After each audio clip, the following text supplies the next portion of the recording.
আসসালামু আলাইকুম, welcome back to my channel. কেমন আছেন সবাই? আসলে অস্ট্রেলিয়া থেকে আসার পরেই এত বিজি হয়ে গিয়েছিলাম, কোনোভাবেই টাইম করে উঠতে পারছিলাম না কোনো ভিডিও এডিট করে ভয়েস ওভার দিয়ে পোস্ট করার মতো। তো যাই হোক, ভাবলাম একটা ভিডিও না দিলেই না। আসলে এটা আমার অনেক বড় একটা এক্সপেরিয়েন্স ভিডিও বলতে পারেন। আমি আমার ২ টডলারকে নিয়ে একা ট্রাভেল করেছি, যাওয়ার সময় আসার সময় একাই করেছি। বাট যেটা হয়েছে, যাওয়ার সময় আসলে আমার জাস্ট ২ টা ফ্লাইটই ছিল। একটা হচ্ছে বাংলাদেশ থেকে হংকং, আর একটা হচ্ছে হংকং থেকে ব্রিসবেন। সো ওইটা আমার জন্য খুব একটা প্রবলেম হয়নি, এবং মাঝখানে ট্রানজিট টাইমটা আমার অনেক বড় ছিল, ৬ ঘন্টা। সো ওইটা অনেক সুন্দর মতো আমি পার করতে পেরেছি। বাট যেটা হচ্ছে, আসার সময় আমার ৩ টা ফ্লাইট চেঞ্জ করতে হয়েছে। ব্রিসবেন থেকে মেলবোর্ন, মেলবোর্ন থেকে হংকং, হংকং থেকে ঢাকা। এবং আমার ২ টা ফ্লাইটের ট্রানজিটই অনেক শর্ট টাইম ছিল। ১ ঘন্টা ৪৫ মিনিট আর একটা ১ ঘন্টা ১০ মিনিট। খুবই শর্ট পিরিয়ড ছিল। তার মধ্যে হচ্ছে মেলবোর্ন নেমে আমাকে ডোমেস্টিক থেকে ইন্টারন্যাশনাল টার্মিনালে আসতে হয়েছে। So it was hectic. তো আমি আমার এই ফ্লাইটটা অনেক চেঞ্জ করার চেষ্টা করেছিলাম, বাট কোনোভাবে চেঞ্জ করতে পারছিলাম না, কোনোভাবে মিলছিল না। সব প্রায় কাছাকাছি একই রকম ফ্লাইটই ছিল। তো আমি যেটা করেছিলাম, আমার ট্রাভেল এজেন্টকে আমি বলেছিলাম যে কোনোভাবে একটা ব্যবস্থা করা যায় কিনা, আমি কোনো অ্যাসিস্ট্যান্স পাই কিনা। তো ওরা বলল ওরকম কোনো সিস্টেম নেই। আমি অনেকটা হাল ছেড়ে দিচ্ছিলাম। আচ্ছা ঠিক আছে, দেখি কিভাবে আসা যায়। এই চিন্তা করতে করতে আমি ভাবলাম, আচ্ছা একটু আমি ওয়েবসাইট গুলোতে একটু ঘাঁটি। আমার ফার্স্ট ফ্লাইটটা ছিল হচ্ছে কান্তাস থেকে, যেটা ব্রিসবেন থেকে মেলবোর্ন।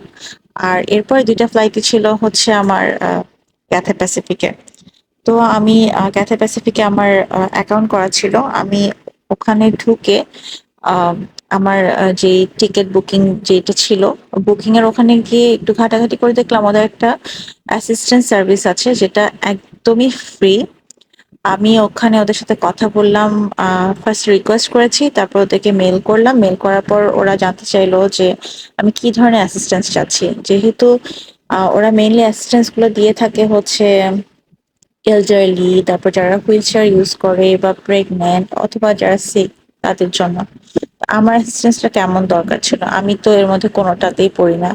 তো আমি ওদেরকে বলেছি যে আমি আসলে ২ টা টডলার নিয়ে জার্নি করছি। সো আমার যেটা দরকার হবে, আমাকে চেক ইন গেট থেকে বোর্ডিং গেট পর্যন্ত দিয়ে আসতে হবে। নয়তো আমি কোনোভাবেই ফ্লাইট ধরতে পারবো না। আমি একদম শিওর এই ব্যাপারে। পরে দিয়ে ওরা বলল, ওকে, আমরা তোমার রিকোয়েস্ট রাখছি, তুমি চেক ইন গেটে জানাবা। আমি তো এটা যখন আমাকে কনফার্ম করলো, আমি তো এত খুশি হয়েছিলাম, মানে আলহামদুলিল্লাহ, এটা না হলে যে আমি কি করতাম।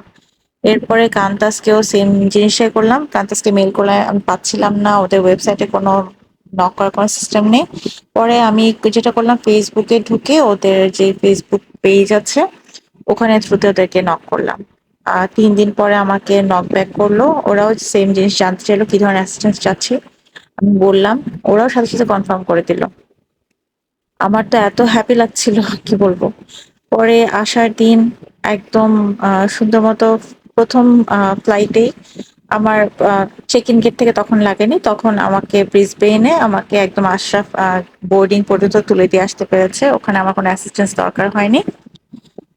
আর এরপরে নামার পরে ওরা আমাকে একদম প্লেনের গেট থেকে নিয়ে এরপরে চেক ইনে, তারপরে ক্যাথে প্যাসিফিক থেকে আমাকে একদম চেক ইন গেট থেকে নিয়ে বোর্ডিং এর প্রত্যেকটার মধ্যে আমাকে হেল্প করেছে। আর ঢাকা আসার পরে আমি ঢাকায় এয়ারপোর্টে মিট অ্যান্ড গ্রিট অ্যাসিস্ট্যান্স আগে থেকে বুক করে রেখেছিলাম। ওনারাই আমার লাগেজ টাগেজ সবকিছু নিয়ে গাড়িতে তুলে দিয়ে এসছে। মানে ইট ওয়াজ সুপার ইজি। আমি এই ব্যাপারে জানতামই না, না জানলে আমার যে কি হতো আমি জানি না আসলে। সো আমার কাছে মনে হচ্ছিল, যারা আসলে এরকম টডলার নিয়ে ট্রাভেল করেন তাদেরকে এটা আমার জানানো খুবই দরকার। এটা খুবই ইজি। যদি কারো বুঝতে প্রবলেম হয়, প্লিজ আমাকে কমেন্ট করবেন। আমি যতটুকু সম্ভব আমি হেল্প করব। কারণ আমি জানি ২ টা টডলার নিয়ে ট্রাভেল করা কতটা টায়ারিং একটা ব্যাপার।